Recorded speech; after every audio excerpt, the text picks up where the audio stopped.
लड़ते हैं। अगर तुम जीते तो हम मान लेंगे कि तुम टाइगर हो, लेकिन अगर तुम हारे तो हमसे कुछ पैसे लेना और गुड़गांव से कहीं बहुत दूर जाकर सेटल हो जाना। बलराज, क्या कह रहे हो तुम? ये सही नहीं है।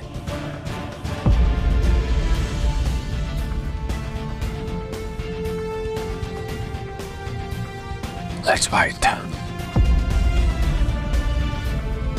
कब करनी है लड़ाई? नहीं टाइगर, होल्ड। देखो, तुम्हें किसी को भी कुछ भी साबित करने की जरूरत नहीं है। That's it। अकरम, मैं जो भी कर रहा हूँ अपनी मर्जी से कर रहा हूँ। आज जो बलराज मेरे मुंह पे बोल रहा है, मैं नहीं चाहता कल को कोई ऐरा गहरा मेरी पीठ पीछे बोला है। अकरम ने अभिनव की आंखों में संजय जैसे तेवर देखे तो उसने एक गहरी सांस ली और सब ऊपर वाले के भरोसे छोड़ दिया।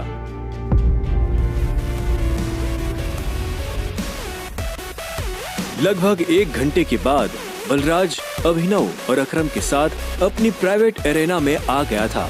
ये वही एरेना थी जहां पर बलराज अक्सर लड़ाई किया करता था। उस बड़ी सी एरेना में उन तीनों के अलावा और कोई नहीं था। एक बार फिर सोचो, मैं आज तक इस रिंग में हारा नहीं हूं। तुम इस रिंग में आज तक इसलिए नहीं आ रहे हो बलराज, क्योंकि तुम्हारा सामना आज से पहले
अभिनव ने बलराज को छोड़ा और चुपचाप रिंग के कोने में जाकर खड़ा हो गया। बलराज ने मुश्किल से अपने भारी भरकम शरीर को उठाया और दर्द में कराहते हुए बोला, अकरम, मैं जानता तो बहुत खुश हो गया आज। बलराज की कमर में मोच आई थी और उसने हंसते हुए अभिनव से कहा, कहाँ से सीखा ये सब?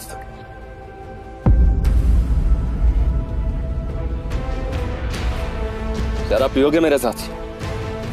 आज की पार्टी मेरी तरफ से। बलराज, ऐसे नहीं कहते, ऐसे कहते हैं कि टाइगर जी, क्या आप मेरे साथ शराब पिएंगे, पार्टी करेंगे? इस तरह। टाइगर जी, क्या आप आज मेरे साथ शराब पीना पसंद करेंगे, पार्टी करेंगे? हाँ, ओके? राइट। क्यों नहीं?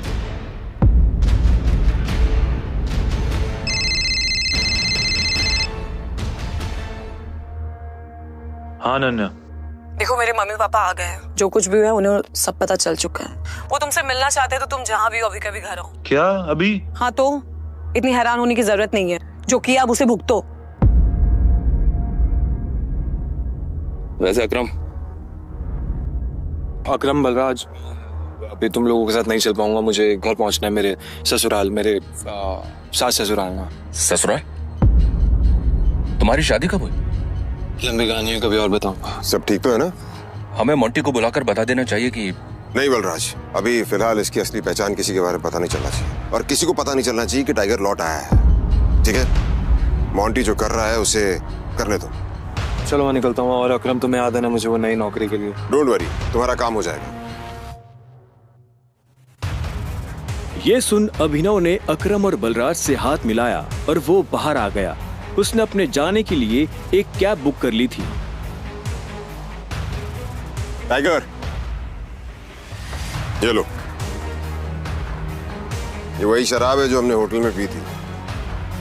अपने सास ससुर को जाकर पिला देना, उनकी 7 पुश्तों में किसी ने नहीं पी होगी। इस सब के लिए थैंक यू अकरम। तुम्हें भी वापस आकर हमारी उम्मीदें जिंदा करने की।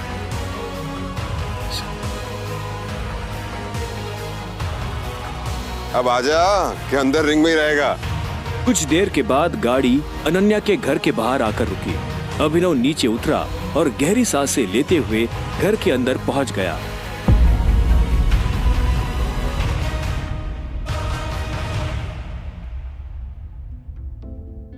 नमस्ते मम्मी जी, नमस्ते पापा जी।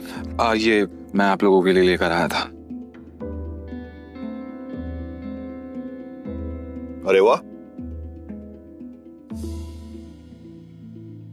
क्या बात है, बहुत एक्सपेंसिव है यार, हैं?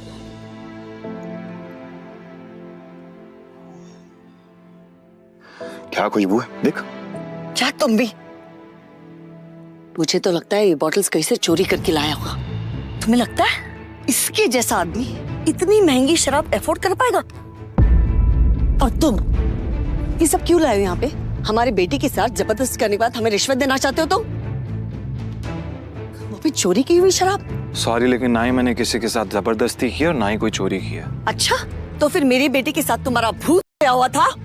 तुम ये सब इसलिए कर रहे हो ना ताकि तुम मेरे बेटे की जायदाद हड़प कर सको?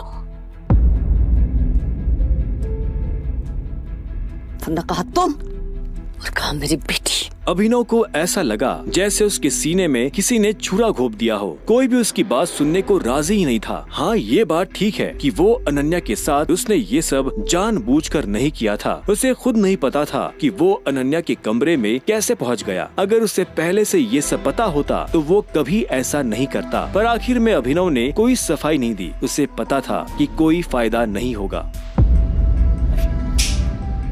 गूंगे हो? मुंह में जुबान नहीं है तुम्हारे? शर्मिला, बैठ। अभिनव, बैठ जाओ। शर्मिला अभी भी गुस्से में उसे देख रही थी।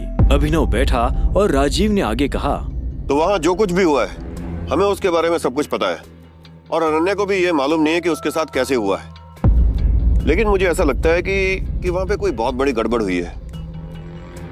चलो, अब जो कुछ भी है, तुम्हारे और अनन्या का रिश्ता तो बदल नहीं सकते।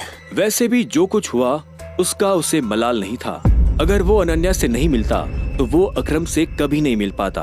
साथ ही वो बाहर की दुनिया में अनन्या का नाम भी खराब नहीं होने देना चाहता था।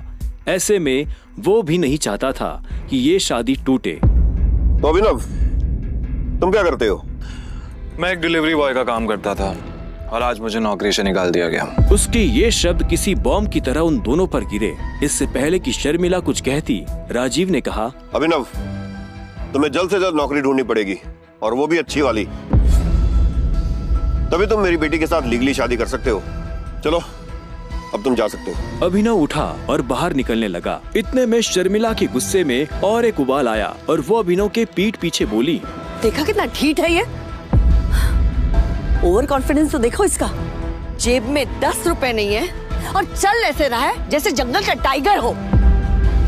राजू, तुम्हें लगता है इस जैसे ली कोई नौकरी पे रखेगा? रखेगा नहीं, रखेंगे। मेरे लिए काम की कमी नहीं है। सुना तुमने? राजीव भी अभिनव की बात सुन हैरान हो गया। इतने में अभिनव शर्मिला के पास आया और बोला, अगर मुझे एक अच्छी नौकरी मिल गई तो क्या आप मुझे ये साबित करने का मौका देंगी कि मैं अनन्या से शादी करने के लायक हूँ?